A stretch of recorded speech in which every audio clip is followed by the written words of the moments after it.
Hello friends. Hello my dear students. एक बार फिर आप सभी का हमारे YouTube channel PK commerce classes पर वेलकम। साथियों, आज का जो टॉपिक है वो स्पेशली हमने एक जो है आपका जो रिपोर्ट है आपका ट्रायल बैलेंस उससे रिलेटेड रखा है।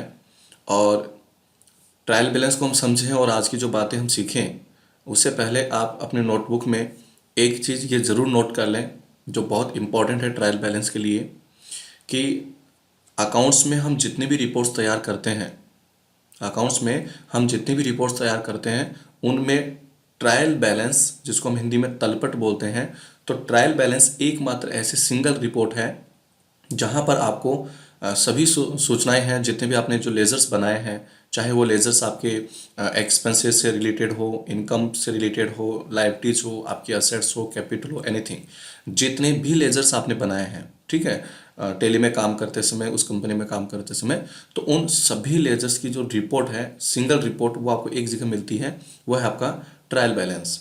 ठीक है साथियों, तो इस चीज़ को आप सबसे पहले नोट कर लें कि अकाउंट्स में जितनी भी रिपोर्ट प्रिपेयर होती है, तैयार होती है, जो हम रिपोर्ट तैयार करते हैं, उनमें एकमात्र सिंगल ट्रायल बैलेंस एक ऐसी रिपोर्ट है जहां आपको सभी लेजर्स की जो सूचनाएं हैं, जो इन्फॉर्मेशंस हैं, वो एक ही जगह आपको मिल जाती हैं, चाहे वो आपके असेट्स हो, लाइबिलिटीज हो, एक्सपेंसेस हो, आपके इनकम्स हो, कैपिटल हो, परचेज हो, सेल हो, सभी सूचनाएं आपको एक जगह मिल जाती हैं। ठीक है, तो बहुत सारे मेरे ऐसे दोस्त होंगे, बहुत सारे मेरे ऐसे साथी होंगे, विद्यार्थी होंगे, स्टूडेंट होंगे, जिनको ये पता है, और नहीं पता तो वो जरूर नोट करें इस चीज़ को, कि जैसे फॉर एग्जांपल अभी हम बात करें यहाँ गेटवे ऑफ टेली है, तो गेटवे ऑफ टेली पर हम जैसे मान लीजिए यहाँ बैलेंस शीट में चले जाते हैं, तो साथियों आपको पता है कि बैलेंस शीट जो है वो एक बिजनेस की फाइनेंशियल पोजीशन को इंडिकेट करता है, कि आपके बिजनेस की जो फाइनेंशियल पोजीशन है, आपके बिजनेस की जो आर्थिक स्थिति है, ठीक है, वो कैसी है।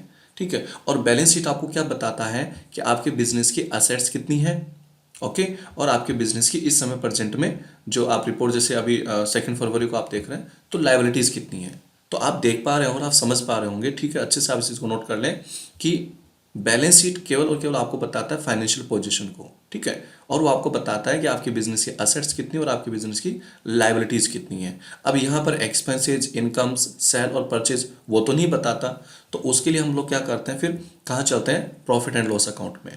और प्रॉफिट एंड लॉस अकाउंट जो है वो आपको बताता है कि आपका बिजनेस जो जितना काम आपने किया, आपके बिजनेस में ट्रांजेक्शन आपने किया है, तो उसके अकॉर्डिंग आपका कितना प्रॉफिट और कितना आपका लॉस बनता है। ठीक है, तो एक बार हम P&L को भी देख लेते हैं। तो P&L में आप ध्यान रखिएगा, एक आपका जैसे राइट साइड आ रहा है, एक आपका जो लेफ्ट साइड आ रहा है, तो लेफ्ट साइड है जो डेबिट साइड कहलाता है, ठीक है साथियों, और जो राइट साइड में है जहाँ पर आपकी सेल्स लिखी हुई है वो आपका क्रेडिट साइड कहलाता है, इनकम साइड। ठीक है, तो ये कुछ छोटी छोटी चीज़ें आप एक बार नोट कर लें, फिर हम आज की इंपॉर्टेंट जो कॉन्सेप्ट जो है ट्रायल बैलेंस को लेकर जो हम बात करेंगे वो भी आपको नोट करनी है, बट उससे पहले ये दो चीज़ें आप नोट कर लें। ठीक है, तो आपका ये हो गया क्रेडिट साइड, जिसको हम इनकम साइड बोलते हैं, या आपका डेबिट साइड जो आपका एक्सपेंसेस का साइड होता है। तो आप देख पा रहे हो यहाँ पर आपको सेल्स पे आपको दिखाई दे रही है, आपके पास कितना ओपनिंग स्टॉक है, कितना आपके पास में आपके परचेज है, कितना आपका एक्सपेंसेज है, कितना आपका इनडायरेक्ट एक्सपेंसेज है, तो ये चीज़ आपको बताता है। तो मैंने आपको क्या बताया अभी, ठीक है, क्या नोट किया आपने, कि बैलेंस शीट केवल आपको असेट्स और लाइबिलिटीज, आपकी कैपिटल, इनको इंडिकेट करता है कि आपकी बिजनेस की कैपिटल कितनी है, असेट्स कितनी है, लाइबिलिटीज कितनी है। ठीक है, अच्छे से नोट करें इस चीज़ को। और P&L में जब आप जाएंगे तो P&L आपको बताता है कि आपके बिजनेस की इनकम्स कितनी है, आपके बिजनेस के खर्चे, आपके एक्सपेंसेस कितने हैं, और उसके बेस पे आपका जो भी प्रॉफिट एंड लॉस है वो आपको बता देता है P&L।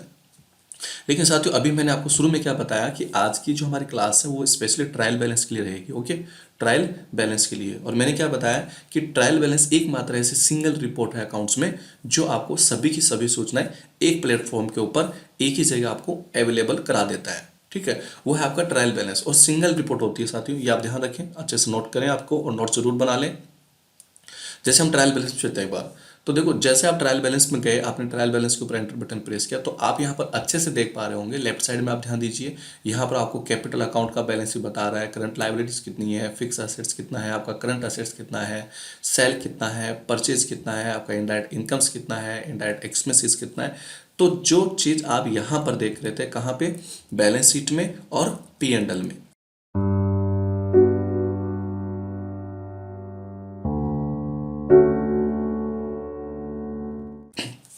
ठीक है, तो उम्मीद करता हूँ कि आपने स्टार्टिंग की जो नोट्स हैं, जो कुछ इंपॉर्टेंट छोटी छोटी बातें मैंने आपको बताई हैं, वो आपने अच्छे से नोट जरूर करी होंगी। ठीक है, एक बार फाइनली मैं वापस रिपीट कर देता हूँ। रिपीट मैं इसलिए कर देता हूँ ताकि हर एक कॉन्सेप्ट आपके माइंड में प्रॉपर तरीके से सेट हो जाए। ओके साथियों, तो बैलेंस शीट हमें क्या बताता है, हमारे बिजनेस की आर्थिक स्थिति कैसी है, हमारे बिजनेस की फाइनेंशियल पोजीशन कितनी है, ठीक है, कैसी है। और ये आपको बताता है कि आपके बिजनेस में असेट्स कितनी है और आपके बिजनेस में लायबिलिटीज कितनी है। तो ये तो बताता है आपको बैलेंस शीट। जैसे आप प्रॉफिट एंड लॉस अकाउंट में जाते हैं तो प्रॉफिट एंड लॉस अकाउंट आपको क्या बताता है कि आपके बिजनेस की इनकम्स कितनी है, आपके बिजनेस के एक्सपेंसेस कितने हैं, और उनके अकॉर्डिंग आपको प्रॉफिट हुआ या लॉस हुआ वो इन्फॉर्मेशन आपको पी&एल दे देता है। तो ये दोनों अपना अपना काम करते हैं। बैलेंस शीट अपनी इन्फॉर्मेशन आपको बता देता है, पी&एल अपनी इन्फॉर्मेशन आपको बता देता है। लेकिन अब हम क्या चाहते हैं कि असेट्स, लायबिलिटीज, कैपिटल, हमारे एक्सपेंसेस, हमारी इनकम्स, हमारी सेल और हमारी परचेज, इन सभी को हमें एक प्लेटफॉर्म पर एक साथ देखना है साथियों। क्या करना है, एक साथ देखना है एक प्लेटफॉर्म के ऊपर। तो उसके लिए आपको फिर क्या करना पड़ेगा, आपको जाना पड़ेगा ट्रायल बैलेंस में। ओके, तो ट्रायल बैलेंस एक मात्र ऐसी सिंगल रिपोर्ट है जो आपकी ये सभी सूचनाएं यहाँ पर एक जगह उपलब्ध आपको करा देता है साथियों। ठीक, अब बात करते हैं कि आज हम ट्रायल बैलेंस के बारे में स्पेशल बात क्या सीखने वाले हैं। तो एक स्पेशल बात तो क्या सीखी आपने कि अकाउंट्स में जितनी भी रिपोर्ट्स तैयार होती है उनमें ट्रायल बैलेंस सिंगल एकमात्र ऐसी रिपोर्ट होती है जहां पर आपको ये सभी की सभी इंफॉर्मेशंस एक साथ आपको एक ही जगह उपलब्ध हो जाती है। तो ये चीज़ जरूर आप नोट कर लें, ठीक है, बहुत स्पेशल टॉपिक है, पॉइंट है ये भी। ठीक है, कई बार इंटरव्यू वगैरह में या कई बार ऐसी सिचुएशन आ जाती है, कई बार आपसे पूछ लिया जाता है कि बताइए अकाउंट्स में कोई एक ऐसी रिपोर्ट, ठीक है, जहां आपको सभी सूचनाएं जो जितने भी आपने लेजर्स बनाए वो आपको एक ही जगह उपलब्ध हो जाए। तो साथियों उस केस में फिर आपको बैलेंस शीट का और पी&एल का नाम बिल्कुल भी नहीं लेना है। तो आप क्या बोलेंगे, ट्रायल बैलेंस तल पट। ओके, अब हम बात करते हैं। देखिए, जैसे ही आप ट्रायल बैलेंस को देखने के लिए यहाँ पर आएंगे तो आप यहाँ पर एक चीज़ देखेंगे कि ट्रायल बैलेंस आपको देता है क्लोजिंग बैलेंस। साथियों, ट्रायल बैलेंस आपको क्या देता है, क्लोजिंग बैलेंस। ठीक है, अभी जैसे हम यहाँ पर ऊपर टाइम पीरियड क्या आ रहा है आप देख पा रहे हैं, ठीक है, 1 अप्रैल, ठीक है, 1 अप्रैल 2021 आ रहा है, और यहाँ पर 2 फरवरी 2022 तक का जो टाइम पीरियड मैंने यहाँ पर ले रखा है।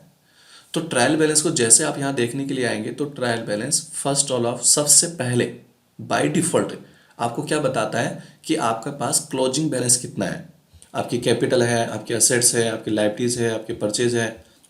ठीक है, तो इन सब का कौन सा बैलेंस दिखाता है, क्लोजिंग बैलेंस। आप नोट करें, ये इन सब का कौन सा बैलेंस दिखा रहा है, क्लोजिंग बैलेंस दिखा रहा है। लेकिन साथियों इसके साथ में हम कुछ चीज़ और भी देखना चाहते हैं और कई बार उसकी आवश्यकता भी हमें रहती है, तो वो ज़रूर आप नोट करें। आज हम क्या करेंगे, F12 में चलेंगे। ओके साथियों, कहाँ पर F12 में। जैसे आप F12 बटन प्रेस करते हैं तो साथियों ऊपर लिखा हुआ है, पहला ऑप्शन है शो ओपनिंग बैलेंस। ठीक है, यानी हम यहाँ पर टेली को ये कहना चाह रहे हैं कि हम जो ट्रायल बैलेंस देख रहे हैं वो हमें ओपनिंग बैलेंस के साथ में देखनी है। ओके, तो हमने इसको यस कर लिया। उसके बाद हम ये भी कहना चाहते हैं कि हमें ट्रायल बैलेंस को कैसे दिखाएं, शो ट्रांजेक्शन, यानी जो ट्रांजेक्शन्स हुए थे करंट पीरियड में वो ट्रांजेक्शन भी हमें देखना है। तो इसको भी हम यस कर लेते हैं। ठीक है साथियों, और इस ऑप्शन की जस्ट अभी हम बात करेंगे थोड़ी देर बाद में। ओके, फिलहाल आपको इन दोनों ऑप्शंस के बारे में एक बार ध्यान से सीखना है। तो हमने ओपनिंग बैलेंस वाला ऑप्शन यस कर लिया, शो ट्रांजेक्शन को हमने यस कर लिया, और हम इसको F12 कॉन्फ़िगरेशन को कंट्रोल लेकर के एक्सेप्ट कर देते हैं।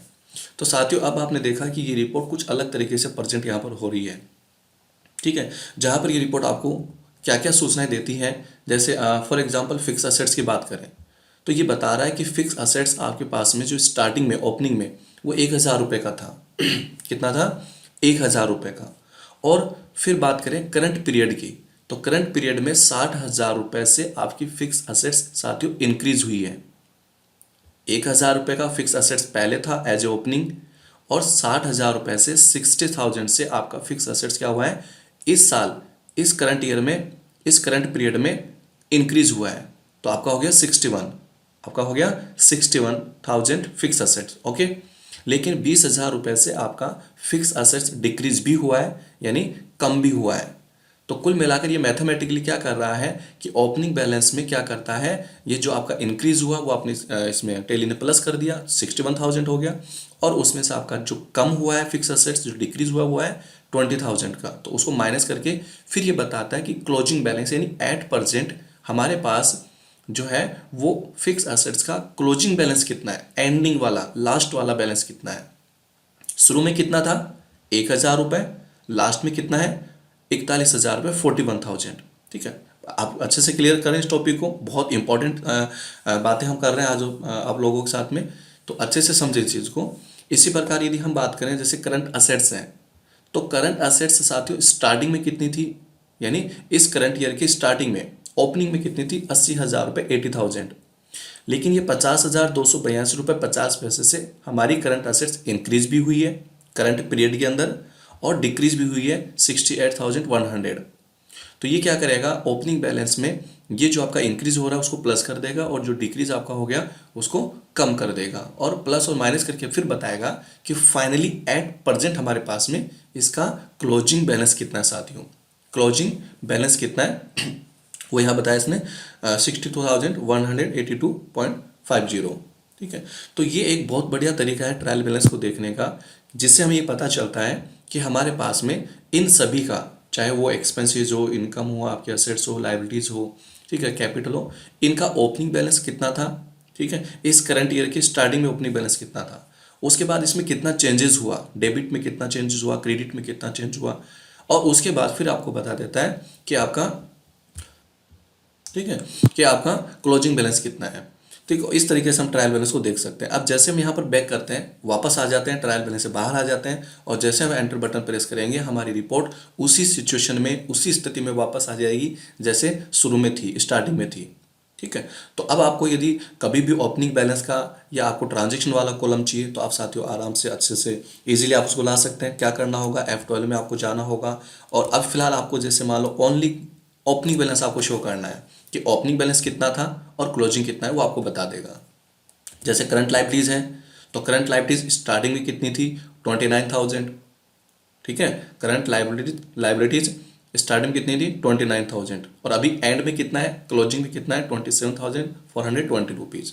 तो ये एक एक चीज़ का आपको पूरा हिसाब किताब यहाँ पर दे देता है। जैसे हम फिक्स असेट्स की बात कर रहे थे अभी, कि फिक्स असेट्स स्टार्टिंग में कितना था 1,000 का था, 1,000 रुपये का था, बट अभी प्रेजेंट में क्लोजिंग में कितना है 41,000 है। तो 41,000 हुआ, इसका मतलब इसमें कुछ इंक्रीज और डिक्रीज तो हुआ होगा।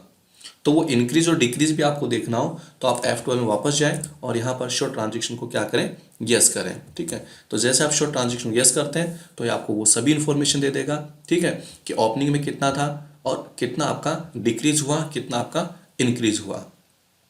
ठीक है, तो ये चीज़ आप, मैं उम्मीद करता हूँ बहुत अच्छे से आप समझ पाए होंगे, और आपने अपनी नोट्स बुक में ये दोनों ऑप्शंस जो है इनके नाम भी आपने लिखे होंगे। अब थोड़ा सा ट्रायल बैलेंस को हम एक बार और चेंज कर लेते हैं आज, तो F12 में चलते हैं, और अभी हम इस ऑप्शन की बात कर रहे थे कि net transaction only, net transaction only, तो मैं इस ऑप्शन को भी एक बार यस कर देता हूँ। ठीक है, तो इस ऑप्शन को यस करने के बाद में ये यहाँ पर आपको डेबिट और क्रेडिट वाला कॉन्सेप्ट नहीं देगा, डेबिट का और क्रेडिट का कॉन्सेप्ट नहीं देगा, केवल और केवल आपको क्या दिखाएगा, नेट ट्रांजेक्शन दिखाएगा। तो आप यहाँ पर देख सकते हैं कि इन दोनों रिपोर्ट्स में क्या फ़र्क है, क्या अंतर यहाँ पर आता है। ठीक है, तो आप यस नो करके देख लें कि यस करने से क्या होगा और नो करने से क्या होगा। जैसे अभी देखो फिक्स असेट्स की बात कर लेते हैं वापस, तो डेबिट में कितना हुआ, यानी इंक्रीज कितना हुआ आपका फिक्स असेट्स 60,000 रुपये से, 60,000 से, और क्रेडिट कितना हुआ 20,000 रुपये से। तो यदि इसका नेट इफेक्ट देखें, इसका नेट इफेक्ट देखें तो आप समझ पा रहे हो मैथमेटिक्स को, ये 60,000 रुपये से इंक्रीज हो रहा है, 20,000 रुपये से डिक्रीज हो रहा है, तो नेट ट्रांजेक्शन कितना हुआ आपका 40,000 रुपये से, प्लस और माइनस करके ये केवल 40,000 से हुआ। तो जैसे आप F12 में ये थर्ड ऑप्शन आप यस कर देते हैं, तो यहाँ पर ये केवल और केवल किसको दिखाता है, नेट ट्रांजेक्शन्स को, जो करंट पीरियड में हुआ है। तो देखिए अब यहाँ पर 60,000 भी नहीं आ रहा और 20,000 भी नहीं आ रहा, तो 60,000 को, 20,000 को, 20,000 रुपये को ये कंबाइन करके बताता है कि आपका नेट ट्रांजेक्शन करंट पीरियड में कितना हुआ है। ठीक है, तो 60,000 और 20,000, 60,000 और 20,000 सेपरेट तो आपको नहीं बता रहा अभी। ऐसे आप यहाँ पर करंट लाइबिलिटीज़ को भी समझ सकते हैं, जो कि आपका 1,580 रुपये आ रहा है। यदि आप यहाँ पर F12 में जाके ये ऑप्शन नो कर देते हैं साथियों, तो ये देखो क्या देखा आपने कि आपका जो करंट लाइबिलिटीज़ है ये पहले था 29,000, स्टार्टिंग कितना था 29,000, और उसके बाद इसमें जो चेंजेस हुआ वो हुआ 3,700 रुपये का लेके और 2,120 रुपये का, और प्लस और माइनस करके फिर इसने बताया यहाँ पर कि आपकी जो करंट लाइबिलिटीज़ अभी प्रेजेंट में है साथियों वो कितनी है 27,420 रुपये है, 27,420। अब ये कैसे आया कि 29,000 में आपको यहाँ पर आपकी लाइबिलिटीज़ हैं, तो लाइबिलिटीज़ इंक्रीज़ कितने से हुई 2120 से, लाइबिलिटीज़ इंक्रीज़ कितनी हुई 2120 से, और फिर कम कितनी हो गई यहाँ पर 3700 रुपये से। तो कुल मिलाकर जो भी इसका फाइनल बैलेंस बचेगा लास्ट का एंडिंग का, वो आपको यहाँ पर ये दिखा देगा अपने आप 27,420 रुपये। लेकिन हम F12 में जब इस ऑप्शन को यस कर लेते हैं यहाँ पर नेट ट्रांजेक्शन ओनली को, तो ये ओनली नेट इफेक्ट दिखाता है कि 1580 रुपये का इसमें जो है चेंजेस हुआ है। ठीक है, और चेंजेस कैसे हुआ, आपकी लाइबिलिटीज कम हो गई है। ओके, लाइबिलिटीज कम हो गई है। तो इस प्रकार से आप अपनी जो ट्रायल बैलेंस है उसको एक अलग अलग तरीके से जो भी आपकी रिक्वायरमेंट होती है उसके अकॉर्डिंग आप देख सकते हैं। और आपको क्लोजिंग बैलेंस नहीं देखना है तो आप इसके लिए उसको नो भी कर सकते हैं। तो उम्मीद करता हूँ कि आपको ये कुछ जो छोटी छोटी बातें हैं, एक्चुअली क्या है कि ये जब भी हम रिपोर्ट वगैरह प्रेजेंट करते हैं तो हमें इन सब चीज़ों की आवश्यकता भी पड़ती है कि कब किस ऑप्शन को किस तरीके से यूज किया जाए। तो ऐसा नहीं है कि ट्रायल बैलेंस जो आपके सामने, जैसे अभी मैं बैक करके वापस यहाँ आता हूँ, ये आपका ट्रायल बैलेंस बाय डिफॉल्ट जो वो आ गया वापस, ये देखिए क्लोजिंग बैलेंस यहाँ पर आ रहा है, क्या आ रहा है, क्लोजिंग बैलेंस। तो ऐसा नहीं है कि ट्रायल बैलेंस जो हमारे सामने आ रहा है बस वही हकीकत है, मतलब वही आता है, वैसा ही आता है। हम इस ट्रायल बैलेंस को अपनी जो रिक्वायरमेंट्स होती हैं, ठीक है, उनके अकॉर्डिंग इसको चेंज भी कर सकते हैं। चेंज करने का मतलब कि जैसे अभी मैंने बताया कि आपको ओपनिंग बैलेंस के साथ में देखना है तो आप ओपनिंग बैलेंस के साथ भी देख सकते हो। करंट पीरियड के अंदर जितने आपके ट्रांजेक्शन्स हुए हैं इस साल, आप उनको भी साथ में लेके इस रिपोर्ट को देख सकते हो। ठीक है, आप नेट इफेक्ट देखना चाहते हो ट्रांजेक्शन का तो नेट इफेक्ट पे आप देख सकते हो। तो ये सभी ऑप्शंस मैंने आपको यहाँ पर यूज़ करके बताए। अभी मैंने 4 ऑप्शंस यहाँ पर यस रखे हैं, तो इस प्रकार ये रिपोर्ट आपकी आ जाएगी। और नेट ट्रांजेक्शन आपको नहीं देखना, आपको देखना है कि डिक्रीज कितना हुआ और इंक्रीज कितना हुआ, मुझे दोनों देखना है, डिक्रीज और इंक्रीज। तो आपको क्या करना है, नेट ट्रांजेक्शन ओनली को नो रखना है। तो इस प्रकार ये ओपनिंग बैलेंस भी बताएगा, डेबिट बैलेंस भी बताएगा, क्रेडिट बैलेंस भी बता देगा, और इनका जो फाइनल जो बैलेंस बचेगा लास्ट में एंडिंग में क्लोजिंग बैलेंस, वो भी बता देगा। ठीक है साथियों, तो आज की क्लास को हम इतना ही रखेंगे। और इससे रिलेटेड यदि आपकी और कोई क्वेरी हो, आपका कोई डाउट हो, तो आप कमेंट बॉक्स में ज़रूर लिखें, उसका सॉल्यूशन आपको 100% बताया जाएगा। और अभी तक यदि आपने हमारी यूट्यूब चैनल, यदि आप नए यूज़र्स हैं और सब्सक्राइब आपने नहीं किया है तो आप ज़रूर सब्सक्राइब कर लें, क्योंकि अब आने वाले समय में आपको टेली की और अकाउंटिंग की और बहुत बेहतरीन आपको जो क्लासेस और उपलब्ध होने वाली हैं। पहले की जो वीडियोज़ वगैरह हैं वो भी आप देखें, ताकि आपका टेली का नॉलेज, अकाउंट का नॉलेज है वो अच्छे से बिल्ड हो सके, अच्छे से इंक्रीज हो सके। और किसी भी प्रकार का डाउट हो तो आप बिल्कुल जो है कमेंट बॉक्स में लिखें, उसका सॉल्यूशन आपको दिया जाएगा। और वीडियो यदि आज का वीडियो आपको पसंद आया हो तो आप लाइक करना बिल्कुल भी ना भूलें, और साथियों शेयर करना तो बिल्कुल भी ना भूलें। ठीक है, तो मिलते हैं जल्दी एक नए कॉन्सेप्ट के साथ में, तब तक के लिए बाय बाय।